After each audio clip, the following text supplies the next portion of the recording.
Greetings, ladies and gentlemen of the internet. This is Rock and Roll Spot coming at you with the second installment of Hidden Gems. And for Marvelous May, we'll be focusing on a Punisher crossover from the early 1990s entitled Suicide Run. Now, first off, some background. In the 90s, especially the early 90s, the Punisher actually had 3 ongoing solo titles at once.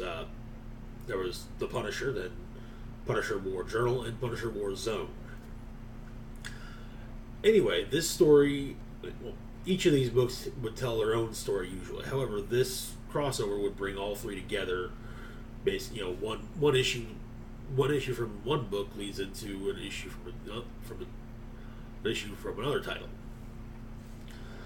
Anyway, the plot of the story, in some ways, can be summed up as being Reign of the Punishers, or rather, Death and Return of the Punisher. It has some similarities to Death and Return of Superman, but those are, well, it is some major ones, but there's also some really major differences there. The basic plot goes that a mob boss has decided to hold a meeting of all of organized crime bosses in an under construction skyscraper in Manhattan, and the idea being that they're going to discuss how to take care of the Punisher. Early on, it's shown that Jigsaw was there, but also explained to them that this is them all meeting in one place is a terrible idea because the Punisher won't be able to pass up such an enticing target and will show up and kill all of them. The man setting up the whole thing pretty much says that he's counting on Punisher showing up. So, of course, Punisher shows up, parks a van with an actual ton of Semtex in the basement, goes up to where the meeting's being held, just starts killing mobsters left and right. And he also explains that he's got a van full of plastic explosive in the basement, and he pulls out a detonator, which has a dead man switch on it. Now, to explain a dead man switch basically works in a way of you push the button, and as long as the button stays pushed, you're good to go. Your finger comes off that button, boom. So, basically, the mobsters have reason to not try to kill Castle, but it doesn't really entirely stop them. Anyway, eventually he does blow up the building, and a militarized anti-vigilante group known as Vigil, government sponsored because that was a big deal back in the 90s with Marvel Comics, investigates the rubble, having heard that the Punisher had been present. They find what seems to be a headless body in the Punisher's costume. No, Punisher's declared dead. Afterwards, a handful of people take up the Punisher mantle in their own way. First off, we have Lynn Michaels, an NYPD officer who cooperated with the Punisher on more than a few occasions in Punisher War Zone, and basically just got sick and tired of how the system worked and seemed to let criminals go, and she gave up her badge and put on an outfit with a black outfit with a white skull, and started killing criminals. Then you have former cop Eddie Dyson, who, while working with the Punisher, was convinced to expose a group of crooked cops. Well, the people those crooked cops answered to opted to kill Dyson's family, and he ended up calling himself Payback. Mostly black outfit, the skull, but instead of just a skull, it was also the anti kind of thing with the red circle with the line through it. Anyway, him and Lynn Michaels actually worked together quite a bit during this story.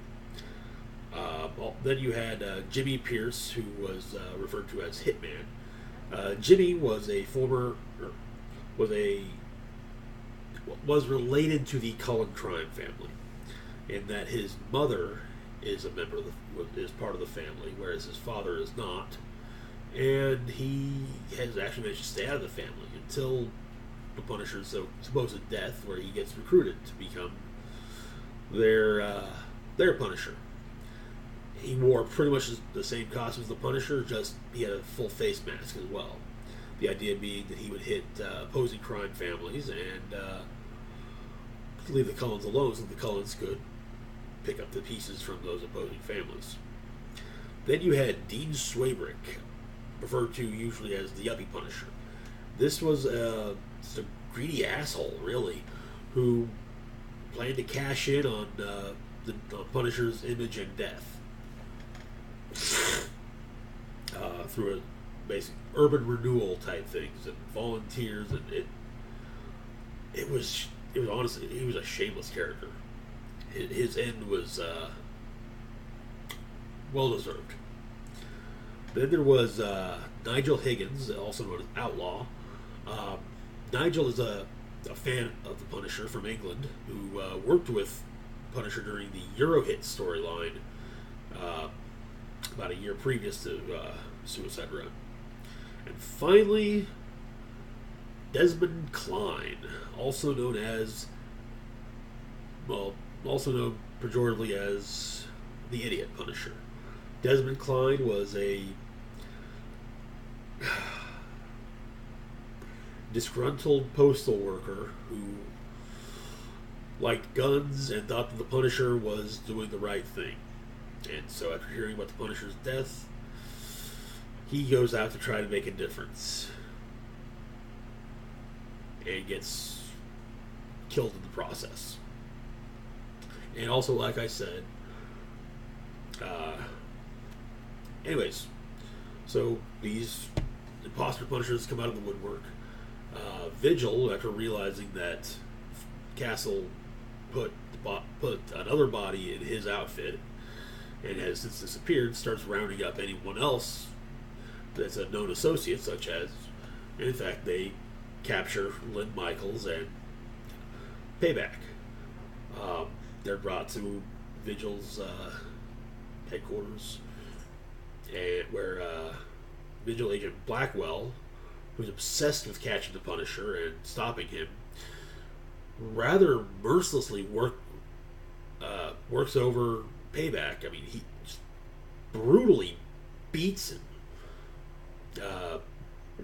Then his partner Jessup tries to stop him, pulls him out. Then Jessup tries to get some information. Then the two of them leave, which gives Lynn Michaels and Payback the opportunity to escape. Anywho, upon discovering this, Blackwell kills Jessup and then knocks himself out with the butt of his gun and blames Michaels and Payback for the murder. So it is then revealed that it was discovered by the sheriff of the northern Pennsylvania town of Last Exit. Yeah, it's supposed to that's supposed to sound exactly how it sounds. That the Punisher is in custody in Last Exit. And so the various surviving Punishers, as well as Vigil and numerous criminals, converge on Last Exit and turn the place into a war zone. Haha. During everything, numerous Manhattan criminals are killed by the various Punishers and each other. And the Yuppie Punisher kills his basically his right-hand man, and he's very mad about the fact that the Punisher's still alive. And Hitman, in fact, ends up killing the Yuppie Punisher. Finally, it comes down to Blackwell having gotten into the town and taken the sheriff's daughter hostage. Punisher goes to rescue her, does so, drags Blackwell out, and then the news chopper circling, Punisher shoots Blackwell, a law enforcement operative. Of course, no one But Frank and Blackwell are really aware that uh, Blackwell was responsible for killing Jessup, and so Punisher is now public. Punisher returns to New York and picks up right where he left off. The aftermath. First off, this would lead to the eventual streamlining of the Punisher titles. Rather than having 3 titles a month that each told their own story, soon enough you had one Punisher title. Also, it made Punisher public enemy number 1 to everyone on the side of good for quite a while. In fact, a follow-up story called Pariah had had an issue where Spider-Man fought the Punisher, and also an issue where Captain America went after the Punisher. Why the story itself is actually quite good. First off, one thing to understand about the 90s is that you had a lot of just massively huge crossovers going on in comics. Marvel had its yearly Infinity crossovers for a while. Infinity Gauntlet, Infinity War, Infinity Crusade. And there were just... And this ended up being this very contained kind of thing where no one talked about what was going. It didn't bleed over into any other books. Sure, the Aftermath had characters show up, but still, there was no real bleed over. In fact, what was going on in those characters' books bled over into their appearances. And of course, there were actual consequences, which is something you rarely see in a crossover anymore. In fact, if something huge happens in a crossover, more likely than not, by the end of that crossover, within a year or so, it's been fixed, no worries. The Punisher was public enemy number 1 for quite some time. Up and through the Marvel Edge stuff, where he killed Nick Fury's one of Nick Fury's LNDs. Now, if you haven't been interested, the story is available basically in the single issues only, which consists of Punisher War Journal 61 through 64, Punisher War Zone 23 through 25, Punisher first ongoing, and also to clarify with Punisher War Journal, that was the first Punisher War Journal series, not the second one, but the first Punisher ongoing, numbers 86 through 88, with number 85 serving as a prologue. Sadly, no collected edition seems to exist. Anyway, that's it for now. We'll be back on Wednesday with the Weekly TV Roundup. As always, feel free to like, share, and subscribe. Follow me on social media sites such as Facebook and Twitter. Links to both are in the description down below. And as always, live long and rock hard.